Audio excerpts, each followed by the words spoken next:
Hello everyone, welcome to biology tutorial. আজকে আমাদের এই জীবনের প্রবাহমানতার যে অংশটা রয়েছে ক্লাস 10-এর, সেইখানে আমরা একটা পার্ট, বিশেষ গুরুত্বপূর্ণ পার্ট, সেটা হচ্ছে রিপ্রোডাকশন। এই রিপ্রোডাকশনটা আমাদের ক্লাস 10-এ আছে। রিপ্রোডাকশনে কোন কোন পার্টটা আমাদের বেশি করে পড়তে হবে? রিপ্রোডাকশনের 4টে ভাগ।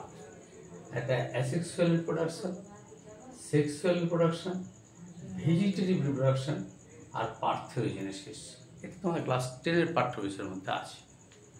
অ্যাসেক্সুয়াল রিপ্রোডাকশন, এটা মেনলি হচ্ছে স্পোরুলেশন, মাইক্রোস্পোর, মিওস্পোর।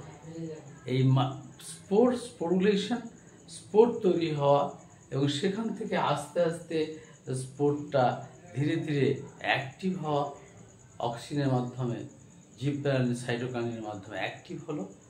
সেটা তোমার মাইক্রোস্পোর তৈরি করে।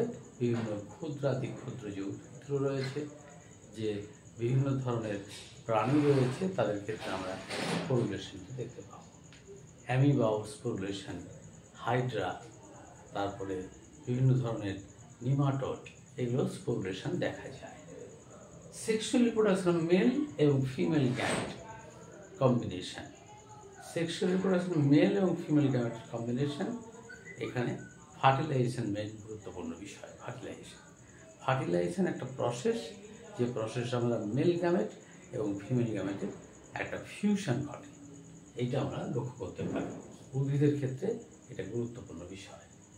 ভেজিটেটিভ রিপ্রোডাকশনের মধ্যে যেটা আমরা দেখব, কলম তৈরি হওয়া। কলম এখনকার যুগে সাধারণত পড়াশোনা করে সবসময় যে কাজ পাওয়া যায় নির্দিষ্ট, সেরকম নয়। জীবনবিজ্ঞানের প্রায়োগিক দিকগুলো, অ্যাপ্লিকেশনের বিষয়গুলোকে, যে বোধ তৈরি হয়, যে সেন্স তৈরি হয়, তাকে কাজে লাগিয়ে আমরা বিভিন্ন ধরনের ব্যবসা করতে পারি।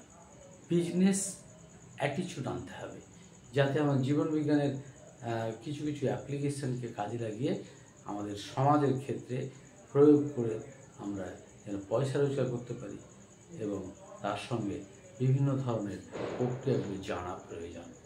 তেমনি কলম তৈরি হওয়া একটা পদ্ধতি। ভেজিটেটিভ রিপ্রোডাকশনের মধ্যে কলম তৈরি হওয়া একটা পদ্ধতি। জোর কলম, দাবা কলম, গুটি কলম ও শাক কলম, 4 রকম কলম আছে।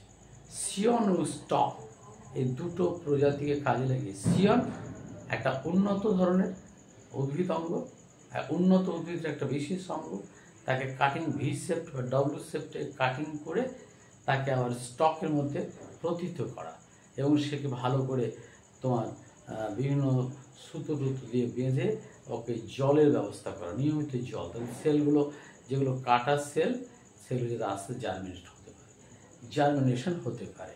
এই জার্মিনেশন সেল থেকে কলম তৈরি হয়, জোর কলম হয়। আবার দাবা কলম দেখা যাবে, এক ধরনের লেবু গাছ রয়েছে যাদের শাখাটা খুব কাছে, মাটির কাছাকাছি থাকে।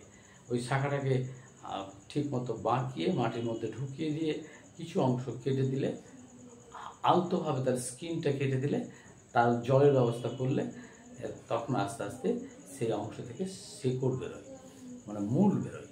এই মূলটা বেরোলে সেই মূলটাকে কেটে দিলে ঠিক জায়গায় একটু অংশ রেখে কাটলে দাবা কলম একটা নতুন উদ্ভিদ চারা গাছ জন্ম হয়।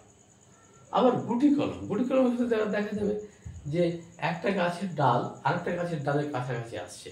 সেক্ষেত্রে আমরা দেখব যে ওই ডালটাকে আরেকটা ডালের সঙ্গে সংযোগ করে মাঝ বরাবর চিরে দিয়ে তাকে আমরা যদি যোগ করে দিই, তোমার বিভিন্ন ধরনের গোবর সার দিয়ে বা এই ধরনের কম্পোস্ট সার দিয়ে যদি যোগ করে গুরুত্ব দিয়ে বেঁধে, ভালো করে গুটিয়ে বেঁধে ওই জলের ব্যবস্থা করলে আমরা গুটি কলমের শাখা দেখতে পাবো। শাখা কলমের ঠিক তাই, শাখা কলম একটা পার্ট, একটা অংশ আর একটা অংশের সঙ্গে সংযোগ করে সেখানেও মূল তৈরি করা যায়। তাহলে যে মূল উৎপাদন করা এবং আরেকটা উদ্ভিদের অংশকে আরেকটা উদ্ভিদের সংযোগ করা, এটা কিন্তু একটা টেকনিক।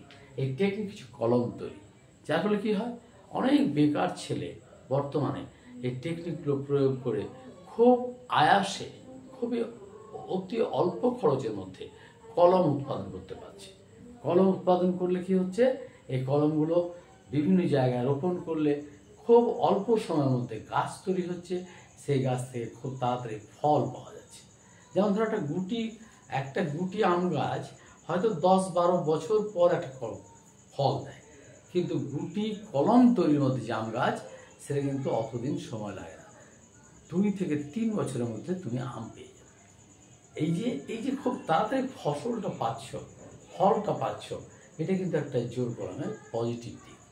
এটা থেকে আমরা অনেক বাচ্চা, অনেক শিক্ষিত মানুষ যাদের কাজের সন্ধান করার প্রচেষ্টা চালাচ্ছে এবং উদ্ভিদ জগৎকে নতুন মাত্রায় সঞ্জীবন করার ক্ষমতা তৈরি হচ্ছে।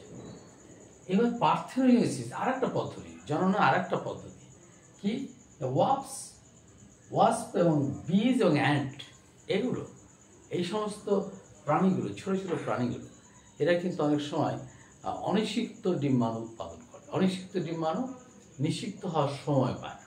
অনিষিক্ত ডিম্বাণু থেকে ধীরে ধীরে পার্থেনোজেনেসিস পদ্ধতিতে আবার নতুন পুরুষ জাতীয় প্রাণীর জন্ম হয়।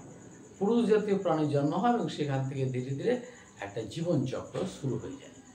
তাহলে আমরা জনন প্রক্রিয়ার একটা অ্যাসেক্সুয়াল, সেক্সুয়াল, ভেজিটেটিভ এবং পার্থেনোজেনেসিস প্রক্রিয়াগুলো আমরা দেখতে পারি এবং দেখে আমাদের ক্লাস 10-এ যে পাঠ্যসূচি রয়েছে সেগুলো অনুযায়ী আমরা এটাকে একটু টাচ করে নিয়ে আলোচনা দেখা, তার উদাহরণগুলোকে লেখা এবং তার সঙ্গে বিভিন্ন সম্পর্কগুলো, পরিবেশগত সম্পর্কগুলো অনুধাবন করার চেষ্টা করতে পারি।